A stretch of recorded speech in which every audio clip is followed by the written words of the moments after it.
Hi guys, good morning. This is Raghav. Welcome back to new video. Bike తీసుకొని చాలా రోజులు అవుతుంది. ఇంకా నేను లాంగ్ రైడ్ అయితే చేయలేదు. ఎందుకంటే బైక్ కొన్న తర్వాత 1000 కిలోమీటర్ మనము అయిన తర్వాత ఫస్ట్ సర్వీసింగ్ ఇవ్వాల్సి ఉంటుంది.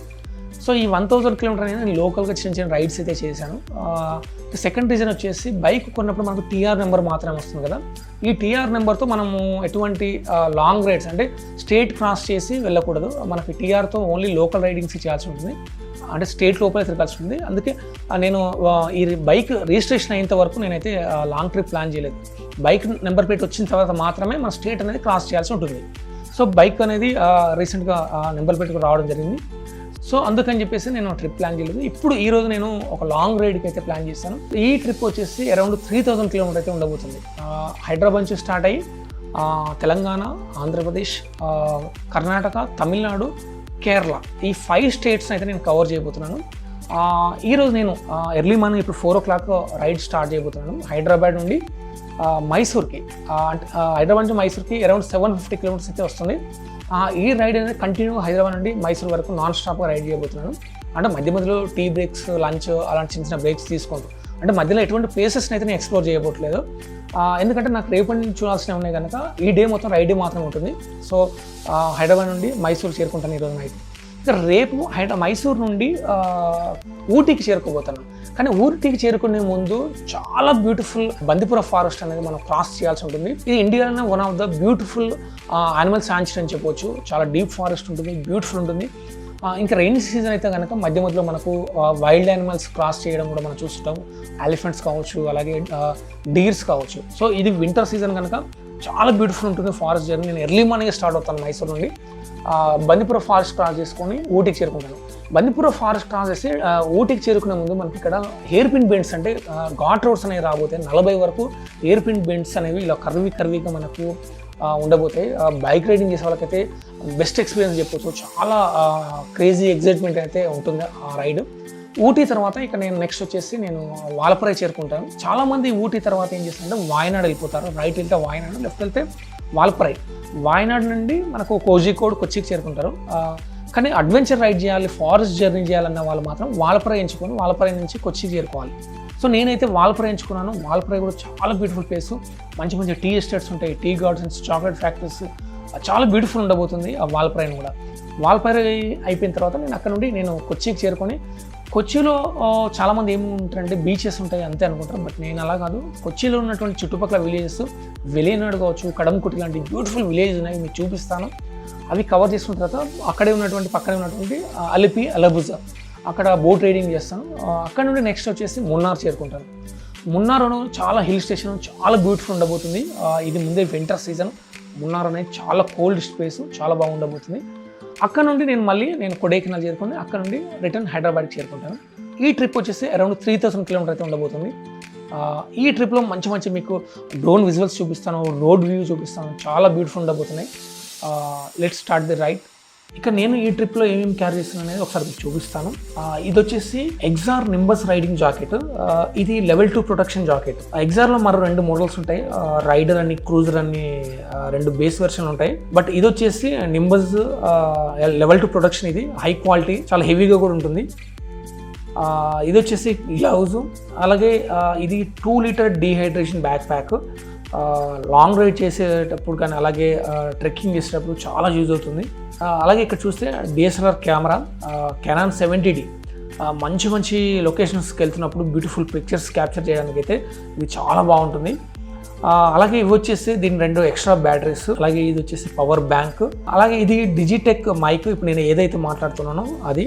ఇది యాక్షన్ కెమెరా యొక్క ఎక్స్ట్రా బ్యాటరీస్. ఇప్పుడు నేను ఎందులో అయితే షూట్ చేస్తున్నానో అది DJI Action 4 కెమెరా. అలాగే ఇది Bluetooth remote control.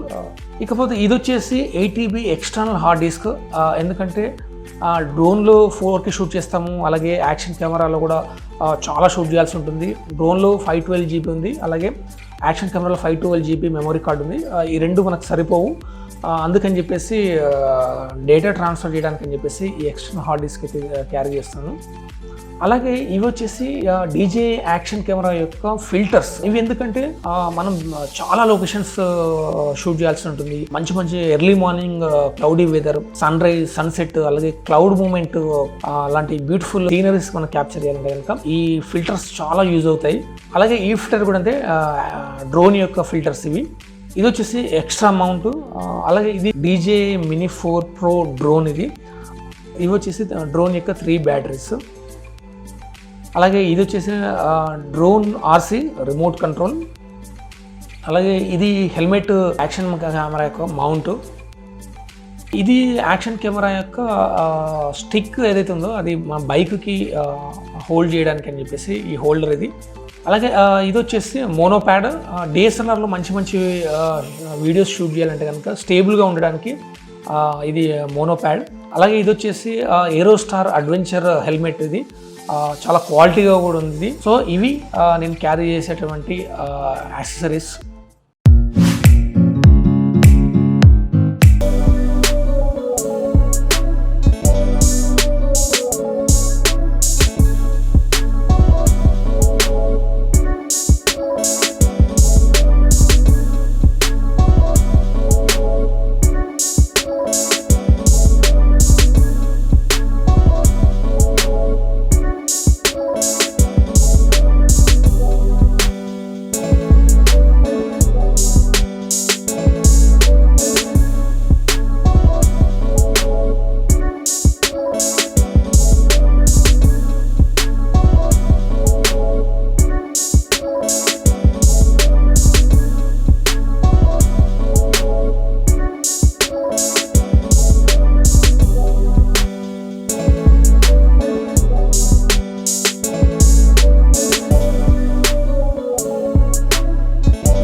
Hi guys, good morning. This is Raghav. Welcome back to new video. Wisdom petrol tank వచ్చేసి 12 లీటర్ కెపాసిటీ. అంటే ఇప్పుడు 9 లీటర్ కొట్టించాను, అంటే ఆల్రెడీ 3 లీటర్స్ అలా ఉన్నట్లుంది. సో ట్యాంక్ ఫుల్ చేయించాను, 1000 అయింది. సో ఫైనల్గా నా రైడ్ అయితే స్టార్ట్ అయిపోయింది ఈరోజు. సో ఇప్పుడు టైం వచ్చేసి ఎగ్జాక్ట్లీ 4:10 అవుతుంది. నేను మా ఇంటి నుంచి అంటే ఎల్బీనగర్ నుంచి స్టార్ట్ అయ్యాను. This is my first moto vlog అని చెప్పొచ్చు, ఎందుకంటే వ్లాగింగ్ చేస్తూ నేను ఎప్పుడైతే రైడ్ చేయలేదు. ఇది నా ఫస్ట్ మోటో వ్లాగ్. బేసిక్గా నేను ఇంట్రోవర్ట్ని, నాకేం మాట్లాడాలో నాకు తెలియదు. ఏం మాట్లాడతారా బాబు, ఈ రైడింగ్ చేస్తూ కంటిన్యూగా మాట్లాడుతూనే ఉంటారు, ఏం మాట్లాడాలి. బేసిక్గా నేను బయట చాలా అనర్గళంగా మాట్లాడుతూనే ఉంటాను, కానీ నాతో పాటు ఎవరైనా ఎదురుగా ఉండాలి, కన్వర్జేషన్ జరగాలి. ఇలాంటి టాపిక్ అయినా మాట్లాడతాను. పాలిటిక్స్ కావచ్చు, అంటే ఎడ్యుకేషన్ కావచ్చు, ఏదైనా మాట్లాడతాను, టెక్నాలజీ గురించి మాట్లాడుతాను. కానీ ఈ కంటిన్యూగా నాలోనైనా ఏం మాట్లాడుకోవాలి. చాలా ట్రావెల్ చేస్తుంటాను, 10 years నేను ఎన్నో ట్రిప్లు వేస్తాను, ఎన్ని వేస్తాను, కానీ నాకు ఏం మాట్లాడాలో నాకు రాదు. బట్ అయితే ట్రై చేస్తాను. ఇదంతా మా ఏరియా ఎల్బీనగర్ ఫ్లైఓవర్. ఇది టువర్డ్స్ విజయవాడ హైవే. ఇది ఇలా లెఫ్ట్ వెళ్తే మనం ఉప్పల్ వెళ్తాము, ఇక్కడ రైట్ వెళ్తే నాగార్జున సాగర్ అలాగే శ్రీశైలం రోడ్స్ వస్తాయి ఇక్కడి నుంచి. సో ఇక్కడి నుంచి అయితే రైడ్ తీసుకుంటున్నాను. అయితే బేసిక్గా ఇది నేను బాగా తిరిగిన 25 years నుంచి ఇదే ఏరియాలో తిరగడం పెరగడం అంతా ఇక్కడే జరిగింది. మాది ఈ ఎల్బీనగర్ నుంచి జస్ట్ నియర్ బై మా విలేజ్ కూడా. సో నేను చిన్నప్పటి నుంచి ఎక్కువ ఇదే ఏరియాలో తిరగడం జరిగింది. ఇక హైదరాబాద్కి రావడము 25 years బ్యాక్. ఇది వచ్చేసి విజయవాడ హైవే. ఇలా స్ట్రైట్కి వెళ్తే విజయవాడ హైవే వస్తుంది. టైం వచ్చేసి 4:15 అవుతుంది కదా, ఎందుకంటే ఇప్పుడు ఎక్కువ సిటీకి లారీలు ఎంటర్ అవుతుంటాయి. అలాగే అదర్ స్టేట్ నుంచి వచ్చే హెవీ వెహికల్స్ అనేవి సిటీలోకి ఎంటర్ అవుతుంటాయి కదా. ఇప్పుడు ట్రాఫిక్ బాగానే అనిపిస్తుంది. చూడండి 4:15 కూడా క్రౌడ్ ఎలా ఉందో రోడ్డు పైన, జనాలు చాలా ఎక్కువ ఉన్నారు. ఇక్కడ నుంచి లెఫ్ట్ తీసుకుంటే నాగార్జున సాగర్ హైవే, ఇలా స్ట్రైట్ వెళ్తే కనుక శ్రీశైలం హైవే. నేను వచ్చేసి బెంగళూరు హైవే కనుక కాటేదాన్, ఆరాంఘర్, అక్కడ నుండి రాజేంద్ర నగర్ అగ్రికల్చర్ యూనివర్సిటీ అలా స్ట్రైట్ వెళ్తే షాద్ నగర్, శంషాబాద్, ఈ రూట్లో బెంగళూరు హైవే వస్తుంది మనకు. కంటిన్యూగా రైడ్ ఉంటుంది. ఈ రైడ్లో అయితే చూడాల్సిన ఏమి లేవు, నాన్ స్టాప్గా నేను ఇప్పుడు మైసూర్కి చేరుకోవాలనుకో ఈ నైట్ కంటిన్యూగా 750 కిలోమీటర్స్ రైడ్ చేస్తూనే ఉంటాను నేనైతే. కర్నూలు వస్తుంది, కర్నూలు తర్వాత Anantapuram, Kia showroom, Karnataka, Bengaluru city తర్వాత అక్కడ నైట్ ఏదైనా తిన్న తర్వాత అక్కడ నుండి మళ్ళీ నేను మైసూర్ వెళ్ళిపోతాను. ఏ నైట్ అయినా సరే, ఎంత లేట్ అయినా సరే. ఈరోజు నైట్ అయితే నేను మైసూర్ చేరుకోవాలి. మైసూర్లో స్టే చేసిన తర్వాత రేపు ఎర్లీ మార్నింగ్ 5 o'clockకి 5 or 6కి నేను రెడీ అయిపోయి స్టార్ట్ అవుతాను నెక్స్ట్ డే రేపు. ఇది వచ్చేసి కర్మన్ఘట్ రోడ్డు. కర్మన్ఘట్ అంటే ఫేమస్ హనుమాన్ టెంపుల్ ఒకటి చాలా ఫేమస్ ఈ ఏరియాలో కర్మన్ఘట్లో.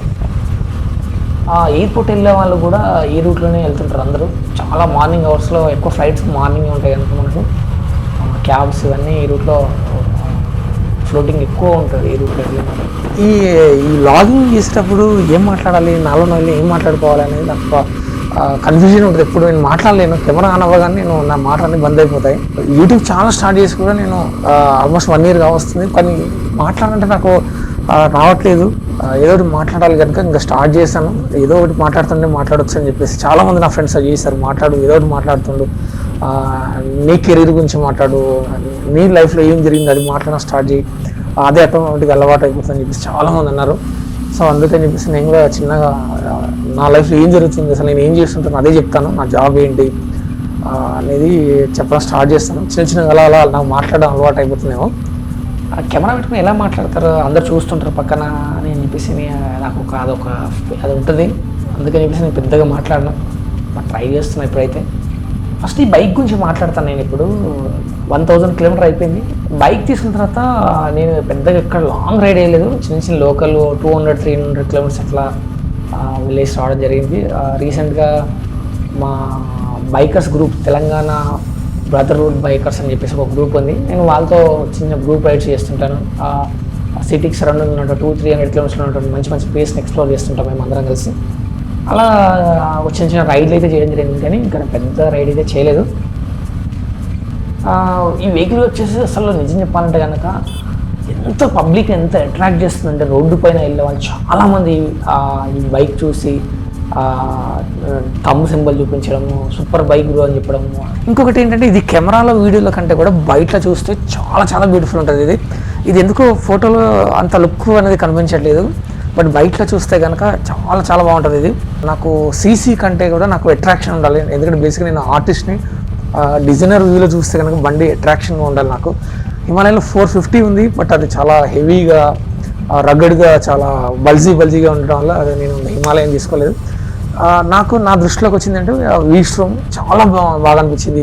ఇది లేటెస్ట్ మోడల్ యాక్చువల్లీ. నేను హైదరాబాద్లో ఫస్ట్ మోడల్ అని చెప్పవచ్చు నాకు ఇది, ఎందుకంటే మార్కెట్లోకి రాబోతుంది అన్న ముందు నేను 1 month ముందే బుక్ చేశాను. సో నాకు న్యూ మోడల్ అయితే రావడం జరిగింది. పర్ఫార్మెన్స్ కూడా సూపర్ ఉంది. మైలేజ్ ఇప్పుడు వచ్చేసి నాకు 38-40 వస్తుంది. చూడాలి ఇప్పుడు లాంగ్ రైడ్ ఎంత వస్తుంది, అలాగే మనం వెళ్ళేవన్నీ ఘాట్ రోడ్స్ ఉంటాయి, అక్కడ మైలేజ్ తగ్గుతుందా అనేది చూడాల్సి ఉంది.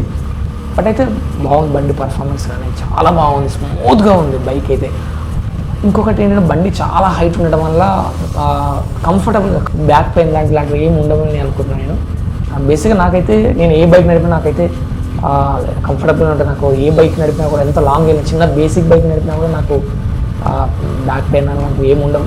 నాకు ఎందుకంటే రైడింగ్ అంటే చాలా ఇష్టం కనుక కంటిన్యూగా నడుపుతూనే ఉంటాను. ఎవ్రీ 150 kilometersకి ఒకసారి అట్లా హాఫ్ అన్ అవర్ బ్రేక్ తీసుకుని నాకు సరిపోతుంది. నాకు పెద్దగా రెస్ట్ అనేది ఏమనిపించదు నాకు. కొంతమంది లాంగ్ రైడ్ చేస్తుంటే సీట్ ప్రాబ్లం ఉంది, కూర్చొని బాగా పెయిన్స్ వస్తాయి, కానీ నాకైతే నాకు ఏం లేదు, నేనైతే కంటిన్యూగా నడపగలుగుతాను. ఒకసారి అయితే చూసాను, ఒకసారి అయితే నేను పూణే నుంచి వస్తున్నాను, మనకి 400 kilometers అసలు నేను బైక్ దిగకుండా కంటిన్యూగా రైడ్ చేయడం జరిగింది. సోలాపూర్ అవతల నుండి ముంబై వరకు కంటిన్యూగా రైడ్ అయితే చేయడం జరిగింది. బేసిక్గా నా రైడ్స్ అన్నీ ఎర్లీ మార్నింగ్ ఉంటాయి. 3 o'clock, 2 o'clock, 4 o'clock ఇలా స్టార్ట్ చేస్తాను. ఎందుకంటే మనకు చాలా టైం సేవ్ అవుతుంది. ఆల్మోస్ట్ ఎంత లాంగ్ అయినా సరే డే టైంలో మనము డెస్టినేషన్ రైడ్ చేరుకుంటాం. అక్కడ హోటల్స్ చూసుకోవాల్సి ఉంటుంది. ఒకవేళ హోటల్స్ దొరకకపోయినా మనకు తిరగడానికి మనకు ఛాన్స్ ఉంటుంది. అంటే మనం అనుకున్న హోటల్ సరిగ్గా ఆ టైంకి రేట్ పడవచ్చు, లేదంటే నీట్గా ఉండకపోవచ్చు. సో అప్పుడు 2-3 హోటల్ని సెలెక్ట్ చేసుకుని వెళ్తాను. అక్కడ తిరగడానికి అంత టైం ఉండాలి కనుక నేను మ్యాక్సిమం 7-8 ఆ టైంకి నేను రీచ్ అయ్యడానికి ప్రయత్నం చేస్తాను. అందుకే నేను ఎర్లీ మార్నింగ్ రైడ్ చేస్తాను. ఇంకొకటి ఏంటంటే ఎర్లీ మార్నింగ్ రైడింగ్ చాలా అసలు మనకు పీస్ఫుల్గా ఉంటుంది, వెదర్ కూడా చాలా కూల్ ఉంటుంది, అండ్ సన్ రైజ్ కూడా మనం చూడొచ్చు. అంటే బ్లాక్ నుండి డార్క్ బ్లూ వస్తుంది, violet, blue, sky blue, orange, yellow ఇలాంటి కలర్స్ అన్ని స్కైలో చూడొచ్చు. బేసిక్గా నేను ఆర్టిస్ట్ కనుక నాకు ఆ సీనరీ నాకు ఎందుకో ఒక పెయింటింగ్ లాగా కనిపిస్తుంటుంది. హై టెన్షన్ టవర్లు కనిపిస్తాయి, సన్ క్లియర్గా ఇట్లా హై టెన్షన్ టవర్లో నుంచి సన్ రావడం, ఇవన్నీ ఎవ్రీ మూమెంట్ నేను బాగా ఎంజాయ్ చేస్తాను. చూడండి ఇప్పుడు చూడండి మీరు, ఇప్పుడు నైట్ చీకటి పోయి వెలుతురు వస్తుంది, ఇప్పుడు మనకు సన్ లైట్ వస్తుంది చిన్నగా, బాగుంటుంది ఈ మూమెంట్. ఇది ఎవ్రీ రైడ్లో నేను ఇది ఎక్స్పెక్ట్ చేస్తుంటాను. ఇది ఒక 15-20 మినిట్స్ ఉంటుంది, అంటే చీకటి పోతూ సన్లైట్ వస్తుంటుంది, వైట్ అవుతుంటుంది, స్కై బ్లూ వస్తుంటుంది, అలాగే కొంచెం ఆరెంజిష్, ఎల్లో, రెడ్ అలా మారుతుంటుంది ఎర్లీ మార్నింగ్ సన్కి. బాగుంటుంది, నేనైతే బాగా ఎంజాయ్ చేస్తాను. డ్రైవింగ్ విషయానికి వస్తే నేను చాలా కేర్ఫుల్గా డ్రైవ్ చేస్తాను, ఎందుకంటే నాకు చిన్నప్పటి నుంచి నేను 9th క్లాస్ ఉన్నప్పుడు నేను కార్ నడపడం నేర్చుకున్నాను. అది కూడా ఎవరు నేర్పించకుండా జస్ట్ అబ్జర్వేషన్, ప్యాషన్తో నేను కార్ నడపడం నేర్చుకున్నాను. నేను 2 వీలర్ నడిపినా 4 వీలర్ నడిపినా కూడా మంచి మైలేజ్ రావడానికి ట్రై చేస్తాను. ర్యాష్ డ్రైవింగ్ చేయను, ఓవర్ ఎక్సిలేటర్ ఇవ్వడం, టక గేర్లు మార్చడం లాంటివి ఎట్టి బస్సులో చేయను. అప్పుడే రేస్ ఇవ్వడము, అప్పుడే ఓవర్ స్పీడ్ పెంచడము, మళ్ళీ తగ్గించడం, ఇలాంటివి నేను ఎట్టి బస్సులో కూడా చేయను. నేను ఏ కార్ నడిపినా కూడా మంచి మైలేజ్ రావడం, స్మూత్ డ్రైవింగ్, గేర్ షిఫ్ట్ చేసినా కూడా వైబ్రేషన్ కానీ, జలకి ఇవ్వడం కానీ ఇలాంటి నేను అస్సలు చేయను. చాలా కంఫర్టబుల్గా నేను డ్రైవింగ్ అనేది చేస్తుంటాను. చాలా కేర్ఫుల్గా, చాలా స్మూత్ డ్రైవింగ్, స్పీడ్ కూడా వెళ్తాను అప్పుడప్పుడు, కానీ అది వెళ్ళినట్లు కూడా అనిపించదు. ఏదో స్పీడ్గా వెళ్ళి మళ్ళీ బ్రేక్ కొట్టి మళ్ళీ స్లో అయ్యి మళ్ళీ స్పీడ్ పెంచి ఇలాంటివి 80% చేయను. మంచిగా ఉన్నప్పుడు మంచిగా డ్రైవ్ చేస్తాను, రోడ్డు బాగున్నప్పుడు అయితే స్పీడ్ పెంచుతాను. నేను చిన్నప్పటి నుంచి తెలుసు, అంటే మాకు కారు ఉండేది, అంబాసిడర్ కారు. అదే మా ఇంటి ముందు ఉంటే, మా ఇంట్లో ఎవరికి చెప్పకుండా నా 9th క్లాస్లో మా ఇంటి ముందు కారు ఆపితే కీస్ తీసుకొని స్టార్ట్ చేసి వెళ్ళిపోవడం జరిగింది. నాకు అంతకుముందు డ్రైవర్ సీట్లో కూడా నేను కూర్చోలేదు. జస్ట్ పక్కన ఎవరైతే నడుపుతారో అది చూసేవాడిని, గేర్ ఎలా ఇస్తున్నాడు, క్లచ్ ఎలా పడుతున్నాడు, యాక్సిలేటర్ ఎలా ఇస్తున్నాడు అని, స్టీరింగ్ ఎలా తిప్పుతున్నాడు, జస్ట్ కంటి చూపుతో చూసి అబ్జర్వ్ చేసి నేను కార్ డ్రైవ్ చేయడం జరిగింది. అంత ప్యాషన్ నాకు డ్రైవింగ్ అంటే చిన్నప్పటి నుండి. నేను డ్రైవింగ్ ఓవర్ స్పీడ్ ఏమి నడపను. నేను ఎప్పుడైనా నేను 80, 100 మ్యాక్స్ 100లోనే, అది కూడా నాకు రోడ్ వ్యూ చాలా లాంగ్ క్లియర్గా కనిపిస్తేనే నేను స్పీడ్ అనేది వెళ్తాను. కానీ సిటీలో కానీ ఈ ర్యాష్ డ్రైవింగ్, ఓవర్ స్పీడ్ ఇలాంటి నేనైతే ఎట్టి బస్సు చేయను. నేను ట్రాఫిక్ సిగ్నల్స్, ట్రాఫిక్ రూల్స్ అనేది పక్కగా పాటిస్తాను. ఇప్పుడు తెలుసా నా డ్రైవింగ్ ఎక్స్పీరియన్స్ టోటల్ 20 ఇయర్స్. నేను 20 ఇయర్స్ నుంచి నేను కార్ నడపడం, బైక్ నడపడం నాకు బాగా అలవాటు. బట్ నేను ఎప్పుడు కూడా రూల్స్ బ్రేక్ చేయను. నా డ్రైవింగ్ వల్ల అవతల వారికి చిన్న ఇబ్బంది కూడా కలిగించడం అయితే బిహేవ్ చేయను. రాంగ్ పార్కింగ్ చేయను. రోడ్డు పైన ఏదైనా షాపింగ్ చేస్తూ అక్కడే కార్ ఆపడము, బైక్ ఆపడం అలాంటివి నేను 80% కూడా చేయను. నేను రూల్స్ అంటే రూల్సే. రోడ్డు పైన ఎవరైనా ర్యాష్ డ్రైవింగ్ చేసినా వాళ్ళకి చెప్తుంటాను. ఒకవేళ చిన్నపిల్లలు ఎవరైనా తెలియక ఓవర్ స్పీడ్ నడిపినా వాళ్ళకి నేను ఆపి మరీ వాళ్ళకి తిట్టి మరీ పంపిస్తాను. నేను ఈ బైక్ నడుతుంటే నాకు ఏమనిపిస్తుంది అంటే ఒక 2 వీలర్ నడుతున్నట్లుగా అనిపించట్లేదు. ఎందుకంటే నాకు వెనకాల 2 ప్యానియర్ బాక్స్ ఉన్నాయి, టాప్ బాక్స్ ఉండడం వల్ల ఒక చిన్నపాటి కారు నడుపుతున్నానేమో, ఒక ఆటో నడుతున్న స్పేస్లో నడపాల్సి వస్తుంది. ఎందుకంటే చాలామందికి ఈ బాక్స్లు అనేవి కనిపించట్లేదు. 2 వీలర్ అనుకోని చెప్పేసి ఇలా తీసుకొచ్చి పెడుతున్నారు. బట్ స్పేస్ ఎక్కువ వల్ల చాలామంది బైక్లకి హిట్ అవుతుంది. ఇది చాలా చూసుకోవట్లేదు. అందుకని చెప్పేసి నేను ఏం చేస్తున్నానంటే చాలా సిటీలో రైడ్ చేసేటప్పుడు ఒక కారు నడుపుని చెప్పి చాలా స్లోగా నడపాల్సి వస్తుంది. ఎందుకంటే పక్క వాళ్ళని చూస్తూ నేను నడపాల్సి వస్తుంది. వాళ్ళకి తెలియట్లేదు పక్కన బాక్సులు ఉన్నాయి, ఈ స్పేస్ మెయింటైన్ చేయాలని చెప్పేసి వాళ్ళకు ఎవరికి అర్థం కావట్లేదు. ఇంకా నేనే చాలా జాగ్రత్తగా నడపాల్సి వస్తుంది. ఎందుకంటే చాలా స్పేస్ తీసుకుంటుంది బాక్సుల వల్ల. ఇంకా సిటీలో అయితే ఇంకా చాలా అంటే ప్రాబ్లం కూడా ఫేస్ చేయాల్సి వస్తుంది. ఇంకొకటి ఏంటంటే హెవీ లోడ్, అంటే వెనకలో ఒక బాక్స్లో మొత్తం కెమెరాలు, ఒక బాక్స్లో మొత్తం క్లాత్స్, అలాగే అదర్ యాక్సెసరీస్ అన్నీ నేను నింపేసాను. ఈ 3 బాక్సులు కొంచెం హెవీ లోడ్ అనిపిస్తుంది. చాలా జాగ్రత్తగా నడపాలేమో. కొంచెం కటింగ్స్ కానీ ఓవర్ స్పీడ్ నడిపినా కూడా బైక్ బ్యాలెన్స్ తప్పే ఛాన్స్ ఉందేమో అనిపిస్తుంది నాకు. కొంచెం టర్నింగ్లు వచ్చినప్పుడు కొంచెం కేర్ఫుల్, అందుకే నేను చాలా స్లోగా నడుపుతున్నాను. నేను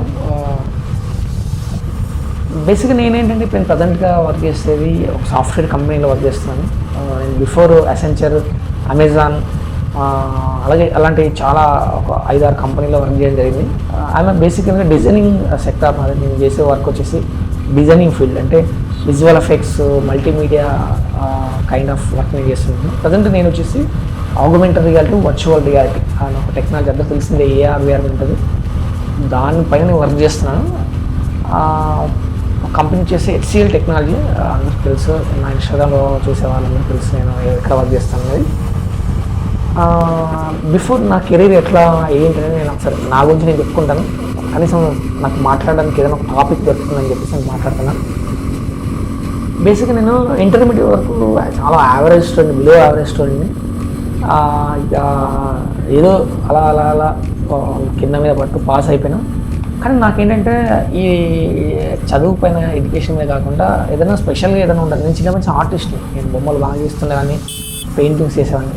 ఈ పెయింటింగ్ మీద ఏదైనా చేయాలి, ఏదైనా కోర్స్ ఉంటుందని చెప్పేసి బాగా సెర్చ్ చేస్తే ఈ పెయింటింగ్ కూడా ఫైన్ ఆర్ట్స్ నా కోర్స్ ఉందని తెలిసింది. హైదరాబాద్ 2-3 యూనివర్సిటీలు ఉన్నాయి, మనకు తెలుగు యూనివర్సిటీ అని చెప్పేసి, ఉస్మాన్ యూనివర్సిటీ, అలాగే JNT ఉంది. దానికి ఇంటర్మీడియట్ క్వాలిఫికేషన్ అండ్ అలాగే ఎంట్రన్స్ ఎగ్జామ్ కూడా ఉంటుంది. అక్కడ క్వాలిఫై అయితే మనము ఇది 4 ఇయర్స్ డిగ్రీ ఉంటుంది. 4 ఇయర్స్ డిగ్రీలో మనం జాయిన్ అవ్వచ్చు. కోర్స్ వచ్చేసి bachelor of fine arts, painting అని, ఫోటోగ్రఫీ అని, అలాగే అప్లైడ్ ఆర్ట్స్ అని, అలాగే స్కల్ప్చర్స్ అని, ఇలాంటి వేరియేషన్స్ ఉంటాయి మనకు. అందులో మనకు ఏదైతే ఇంట్రెస్ట్ ఉందో తీసుకోవచ్చు. నేనైతే పెయింటింగ్ తీసుకున్నాను. అలాగే ఆ తర్వాత 4 ఇయర్స్ అయిపోయిన తర్వాత ఇంకా నేను ఫైనల్ ఇయర్లో ఉన్నప్పుడే నేను మల్టీమీడియా నేర్చుకున్నాను.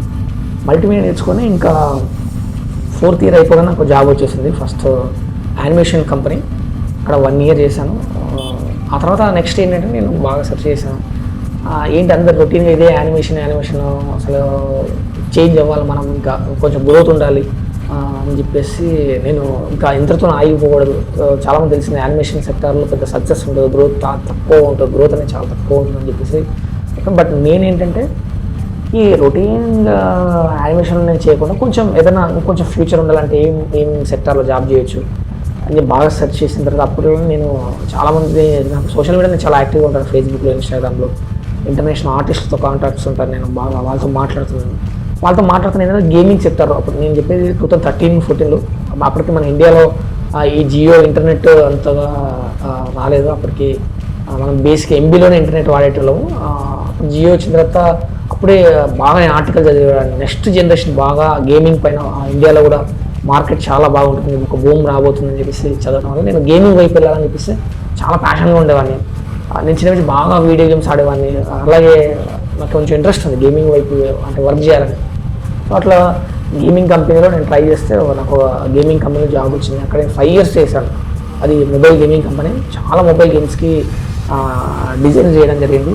ఆ తర్వాత ఇంకా అక్కడే కాకుండా ఇంకా మళ్ళీ ఇంకేదైనా మంచి కార్పొరేట్ కంపెనీకి వెళ్ళాలి, ఫ్యూచర్ ఉండాలి ఇంకా అని చెప్పేసి నేను నెక్స్ట్ అమెజాన్ జాబ్స్ ఓపెనింగ్స్ పడ్డాయని చెప్పేసి తెలిస్తే అమెజాన్ అప్లై చేసిన. చాలామందికి తెలియదు అమెజాన్లో కూడా ఏంటి ఈ యానిమేషన్ సెక్టార్లో ఏం వర్క్ ఉంటుందని చాలామంది తెలియదు. మా ఫీల్డ్లోనే, ఈ యానిమేషన్ ఫీల్డ్లోనే అసలు కార్పొరేట్ కంపెనీలో ఏం వర్క్స్ ఉంటాయి అనేది అప్పటికి ఎవరు తెలియదు. అక్కడ కూడా మనకు AR/VR పైన ప్రాజెక్ట్స్ ఉంటాయి, వాటిలో కూడా మన 3D పైన కూడా చేయొచ్చు అనేది నాకు అప్పుడు తెలిసింది. నేను అప్లై చేసాను. కానీ ఇంటర్వ్యూ ప్రాసెస్ అనేది చాలా టఫ్ ఉండేది. ఒక 5-6 రౌండ్లు 4 నెలలు జరిగేది. 4 మేనేజర్లు చేస్తారు, డిఫరెంట్ స్టేట్ నుంచి ఒక మేనేజర్, వాళ్ళు ఇచ్చే స్కోర్ని బట్టి మనకు రిక్రూట్మెంట్ ఉంటుంది. అంటే 10 అవుట్ ఆఫ్ అట్లీస్ట్ 7 అయినా రావాలన్నట్టు, అంటే జాబ్ సెలెక్ట్ అవ్వడానికి. బేసిక్గా ఇంతకుముందు కంపెనీ ఎలా ఉంటుందంటే సబ్జెక్ట్ మీద ఇంటర్వ్యూ చేసేవాళ్ళు. అంటే టెక్నికల్గా నేను ఏ సబ్జెక్ట్ దేనిపైన అయితే నాకు ఎక్స్పీరియన్స్ ఉందో దాని మీద అడిగేవాళ్ళు. బట్ అమెజాన్ ఇలాంటి కార్పొరేట్ కంపెనీలో ఏంటంటే వీళ్ళు అదర్ థింగ్స్ మీద కూడా వీళ్ళు అడుగుతుంటారు. అంటే బిజినెస్ పైన, అలాగే స్పెషల్ ఎక్స్ట్రా యాక్టివిటీస్ పైన కూడా వీళ్ళు క్వశ్చన్స్ వేస్తుంటారు. కంప్లీట్గా IIT లెవెల్లో ఆ రేంజ్లో వాళ్ళ ఇంటర్వ్యూ ప్రాసెస్ ఇంటర్వ్యూ ఉండేది. సో అట్లా నేను ఇంకా చాలా కష్టపడి అక్కడక్కడ అసలు ఏమేమి క్వశ్చన్స్ అడుగుతారో అని ఎలా ప్రిపేర్ అవ్వాలని చెప్పేసి కొన్ని వెబ్సైట్లలో నేను చూసి ప్రిపేర్ అయ్యి ఫైనల్గా సెలెక్ట్ అయితే అయ్యాను. చాలామంది తెలిసిందంటే అమెజాన్ అంటే కామర్స్ వెబ్సైట్ అనుకుంటారు చాలామంది, బట్ అది కాదు. అమెజాన్ అనేది AWS సర్వీస్ చాలామందికి తెలిసింది, చాలా పెద్ద కంపెనీ. టోటల్ అమెజాన్లో 30% మాత్రమే వాళ్ళది కామర్స్ అనేది వాళ్ళ ఫోకస్. 70% అమెజాన్ ప్రైమ్, అలాగే AWS అమెజాన్ వెబ్ సర్వీస్ చాలా పెద్ద సర్వీస్ అది. అందులో కూడా ఇది one of the part AR VR అనే ఒక డిపార్ట్మెంట్లో 3D వర్క్స్ ఉంటాయి. సో జాయిన్ అయ్యాను. అక్కడ 2 years చేశాను నేను 2021. ఆ తర్వాత అసెంచర్లో 1 year చేశాను. ఆ ప్రజెంట్ వచ్చేసి ఇప్పుడు HCLలో చేస్తాను. ఇక్కడ ఆల్మోస్ట్ 3 years అయిపోయింది, 4th year రన్నింగ్ అవుతుంది. ఇక వర్క్ విషయానికి వస్తే ఏంటంటే ప్రజెంట్ నేను చేసే వర్క్ ఏంటంటే చాలామందికి ఒక డ్రీమ్ ఉంటుంది. బట్ చిన్నప్పుడు ఎలా ఉండదంటే నా టైంలో ఫ్లైట్ సౌండ్ వినపడగానే, ఇంట్లో ఉన్న ఫ్లైట్ సౌండ్ వినగానే బయటకు వచ్చి చూసేవాళ్ళం. ఇప్పుడు ఫ్లైట్ అంటేనే ఎవరికి ఇంట్రెస్ట్ ఉంటుంది చెప్పాను. ఫ్లైట్ అంటే అందరికీ చాలా ఇష్టం ఉంటుంది. అది చూడాలి, దగ్గర నుంచి చూడాలి. ఇప్పుడంటే మనం ఎక్కడంటే చూస్తున్నాం, ఎయిర్పోర్ట్కి వెళ్తే కనిపిస్తాం. బట్ ఒకప్పుడు అంత సోర్స్ ఉండేది కదా మా టైంలో. చాలా రేర్గా ఫ్లైట్స్ చూసేవాళ్ళం. సౌండ్ అదొక ఎవరికైనా ఫ్లైట్ అనగానే చిన్న వయసులో ఒక క్రేజీ అనిపిస్తుంటుంది అది చూడాలనేది. సో నేను కూడా అలా అలా చూసి నా ఫస్ట్ ఫ్లైట్ జర్నీ అసలు చాలా క్రేజీ ఉండేది. ఎవరికైనా హ్యాపీ ఉంటుంది ఫస్ట్ ఫ్లైట్ జర్నీ. అలా అలా అంత అక్కడ నుండి ప్రజెంట్ నేను ఒక టాప్ ఫ్లైట్ మ్యానుఫ్యాక్చర్ కంపెనీకి నేను వర్క్ చేస్తున్నానంటే నాకు నా హ్యాపీకి ఒక ఎండ్లెస్ అని చెప్పొచ్చు. ఎందుకంటే నేను ఒక ఫ్లైట్ నా చేతుల నుండి ఒక 3D ఫ్లైట్ ఏరోప్లేన్ డిజైన్ చేస్తున్నాను నేను. కంప్లీట్ కాక్పిట్ కావచ్చు, ఇంటీరియర్ డిజైన్ కావచ్చు, సీటింగ్ కావచ్చు, డెక్ కెపాసిటీ, అలాగే luggage, lower deck, upper deck, wings, ఇలాంటివన్నీ మేము రీసెర్చ్ చేస్తున్నాం డైలీ. వాటిపైన డిజైన్ చేస్తుంటాం. ఒక గొప్ప అనుభూతి అని చెప్పొచ్చు నాకైతే. సో అది నా వర్క్ వచ్చేసి. ఇంకా ఈ ట్రావెలింగ్ విషయానికి వస్తే 2012లో నా ఫస్ట్ జాబ్ వచ్చిందో, మనకు సాటర్డే సండే ఫ్రీ ఉంటుంది, టైం ఉంటుంది. ఇంకా ఇక నాకంటూ ఒక ఫైనాన్షియల్ సపోర్ట్ ఉంది. నేను ఒక ఎర్న్ చేస్తున్నాను, నేను సంపాదిస్తున్నాను.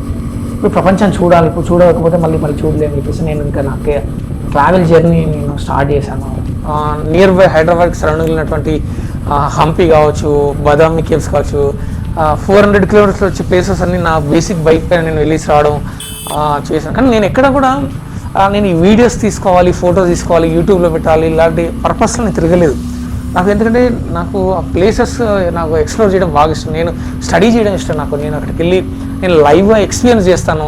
ఆ కన్స్ట్రక్షన్ కావచ్చు, ఆ ఆర్కిటెక్చర్ ఎలా ఉంటుంది, ఇవన్నీ నేను స్టడీ చేసేవాడిని. ఆ తర్వాత కార్ వేసుకున్న తర్వాత లాంగ్ రైడ్ చేయడం మొదలుపెట్టినాను. కర్ణాటక, కేరళ, తమిళనాడు, ఒరిస్సా కార్లోని 2000 kilometers 3000 kilometers with my family మెంబర్స్తో అట్లా కంటిన్యూ 15 days, ఇయర్లీ 15 days అలా వెళ్ళేసి మొత్తం చుట్టుపక్కల ఉన్న ప్లేసెస్ అన్నీ కవర్ చేసి అలా చేయడం స్టార్ట్ చేసినాం.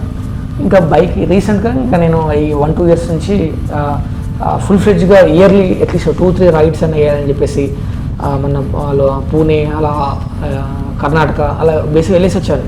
బట్ నేను ఎక్కడ కూడా ఈ వీడియోస్ పైన పెద్ద ఫోకస్ చేసేవాడిని కాదంటే. నేను బేసిక్గా ట్రావెల్ అంటే నేచర్ ఎంజాయ్ చేస్తాను, కానీ నేను ఎక్కువ ఫొటోస్ తీస్తూ వీడియోస్ తీసుకుంటూ ఎక్కడ పోస్ట్ చేసుకున్న టైం అంతా వేస్ట్ అయ్యేది ఎందుకు.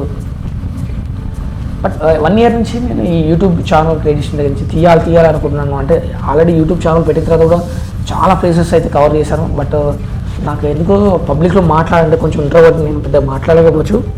అందుకని పెద్దగా వీడియోలు తీయను నేను. ఏదైనా ఏదైనా అక్కడికి వెళ్తే లొకేషన్ తీస్తాను నేను.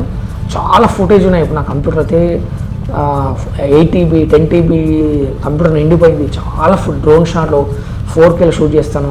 ఎన్నో విజువల్స్ అవి ఎడిట్ చేయడానికి కూడా నాకు టైం లేదు. నేను వైఫ్ ఆఫీస్ వర్క్ ఉంటుంది. వీక్లీ ఇది టైం దొరికిందంటే సాటర్డే సండే కార్ వేసుకొని అందులో మంచి బార్బిక్యూ సెటప్, మంచి ఫుడ్, చికెన్ అలాంటివి పెట్టుకొని హైదరాబాద్లోనే చాలా ప్లేసెస్ ఉన్నాయి మనకు. ఇబ్రాహీంపట్నం రోడ్లో మంచి మంచి రాచకొండ ఫోర్ట్స్ అని ఉంటాయి, హిల్ స్టేషన్ ఉంటాయి, వాటర్ ఫాల్ ఉంటాయి. మంచి సెటప్ వెళ్తాను, ఫ్యామిలీతో వెళ్తాను, మంచి సెటప్ పెట్టుకుంటాను. డే మొత్తం అక్కడే ఉండి నాకు బాగా ఆర్చరీ అంటే ఇష్టం బాగా. నేను ప్రొఫెషనల్ బోవన్ యారో కూడా పెట్టుకోవడం జరిగింది. దాంతో అక్కడికి వెళ్ళి నేను డే అంతా అక్కడ స్పెండ్ చేస్తాను, కాసేపు పెయింటింగ్ చేస్తాను, మంచి మ్యూజిక్ పెట్టుకొని ఫ్యామిలీతో. నేను every week monthly at least twice అని నేను వీకెండ్లో బయట నేచర్లో గడుపుతుంటా. బాగా నాకు తిరగడం బాగా ఇష్టం. ఐ మీన్ నేచర్లో ఎంజాయ్ చేయడం బాగా ఇష్టం. ఈ కోవిడ్ దగ్గర నుంచి నాకు ఈ తిరగడం అనేది బాగా అలవాటు అయిపోయింది. ఎందుకంటే వర్క్ ఫ్రమ్ హోమ్ అంటే మాకు ఎలా ఉంటుందంటే కంప్లీట్గా నేను కంప్యూటర్ ముందే ఉండాలి, ఆన్లైన్లో కనిపించాలి అనేది నాకు ఏమి ఉండదు. బట్ మాకు వీక్లీ ఒక టాస్క్ ఉంటుంది. వీక్లీ ఈ టాస్క్ కంప్లీట్ చేసి సబ్మిట్ చేస్తే చాలు వీకెండ్లో.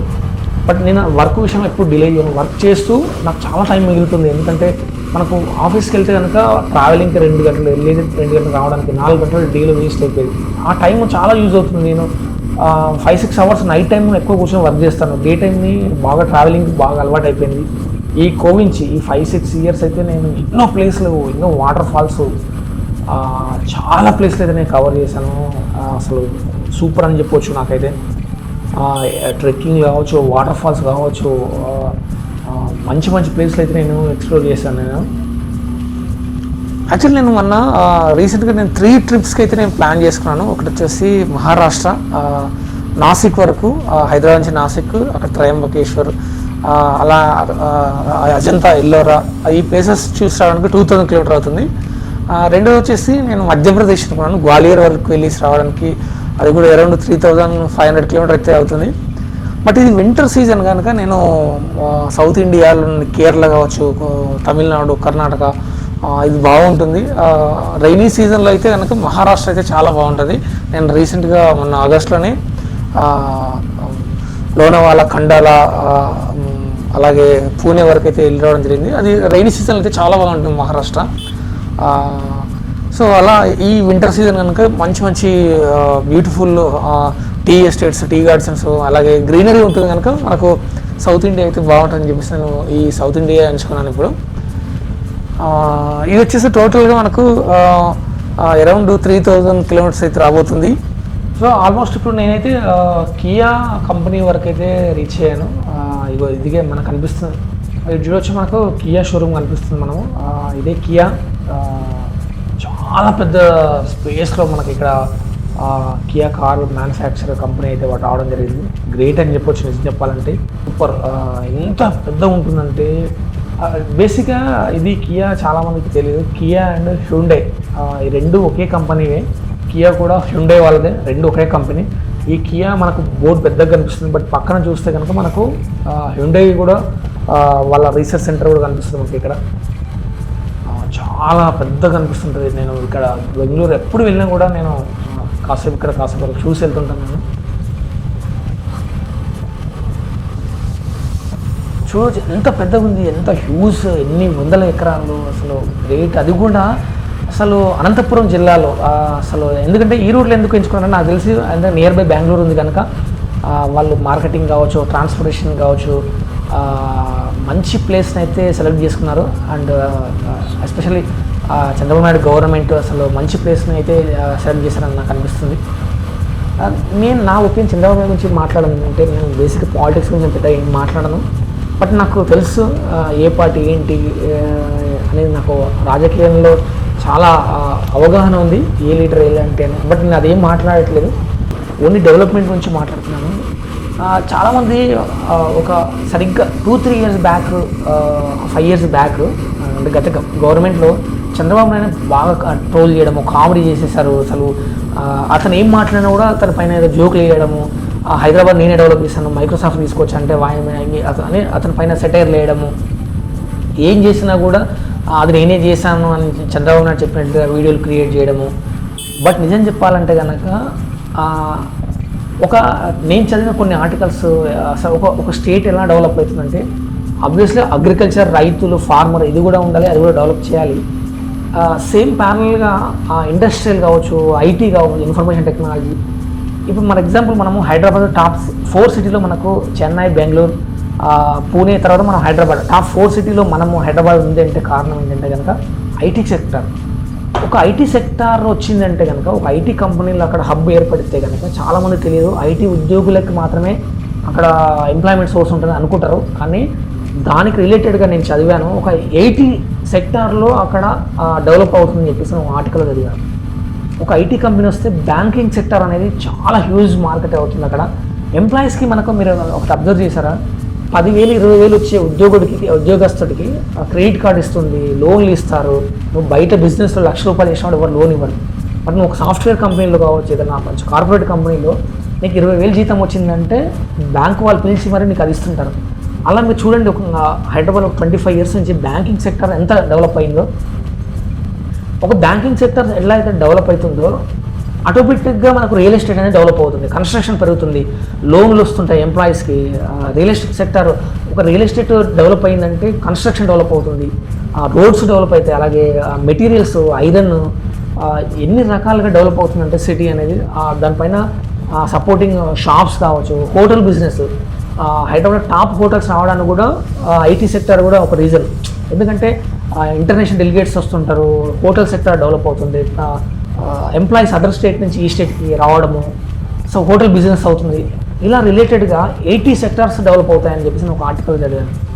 సో ఒక ఐటీ సెక్టార్ రావడం వల్ల హైదరాబాద్ అనేది వరల్డ్ మ్యాప్లో కూడా ఒకప్పుడు 2000 సంవత్సరం ముందు కూడా హైదరాబాద్ అనేది ఎవరికి తెలియదు. బట్ ఇప్పుడు చూడు, ప్రపంచంలోనే ఒక టాప్ సిటీగా ఒక మన హైదరాబాద్ అనేది నిలబడిందంటే కనుక అది ఎవరి డెవలప్మెంట్ అనేది అర్థం చేసుకోవచ్చు మనం. నేను స్పెషల్గా పర్సన్ చేసిన కాదు, బట్ దాని మూలాలు వేసింది, దాన్ని తీసుకొచ్చింది, ఆ విజనరీ ఉన్న వ్యక్తి ఎవరైతే నేనైతే ఖచ్చితంగా చంద్రబాబు నాయుడు గారని చెప్తాను. బట్ మీరు చూడండి, ఇప్పుడు చూడు హైదరాబాద్లో నిజంగా లాస్ట్ 5 ఇయర్స్ అంటే 5 ఇయర్స్ ఆల్రెడీ ఒక టర్మ్ చేశాడు రాష్ట్రం ఏర్పడిన తర్వాత. బట్ ఇంకొక 5 ఇయర్స్ ఒక కంటిన్యూ 10 ఇయర్స్ అతను టైం ఇచ్చి ఉంటే ఇంకా చాలా అవకాశాలు వచ్చి ఉండేవేమో అని నేను అనుకున్నాను.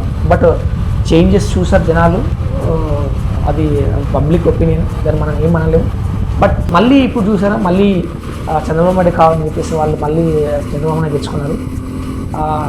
సో అది ఆయన క్యాపబిలిటీ, గ్రేట్ లీడర్, నాకు బాగా ఇన్స్పిరేషన్, ఆయన మంచి లీడర్ అని చెప్పేసి నాకైతే అనిపిస్తుంటుంది. ఆల్మోస్ట్ బెంగళూరు రీచ్ అవుతున్నాను, ఆల్మోస్ట్ ఇంకా దగ్గర నియర్ బై ఉన్నాను, బెంగళూరు చాలా దగ్గరలో ఉన్నాను. ఈ వీడియో ఇంతటితో అయితే ఎండ్ చేస్తున్నాను, ఎందుకంటే ట్రాఫిక్ ఉంటుంది, ట్రాఫిక్లో అంత అవసరం లేదేమో వీడియో అని చెప్పేసి నేను ఎండ్ చేసేస్తున్నాను. బెంగళూరులో ఇప్పుడు మేము ఏదైనా తినేసిన తర్వాత నెక్స్ట్ ఏంటంటే నేను మైసూర్కి వెళ్ళిపోతాను. బెంగళూరు నుండి అవతల అరౌండ్ 100 అలా ఉంటుంది అనుకుంటాం, 120, 130. సో నైట్ జర్నీ కనుక నేను వీడియోస్ పైన ఏం ఫోకస్ చేయను, వీడియో ఏం చేయట్లేదు. డైరెక్ట్ నైట్ రూమ్కి వెళ్ళిన తర్వాత వీడియోస్ తీసి నెక్స్ట్ వీడియోలో నేను చూపిస్తాను అది.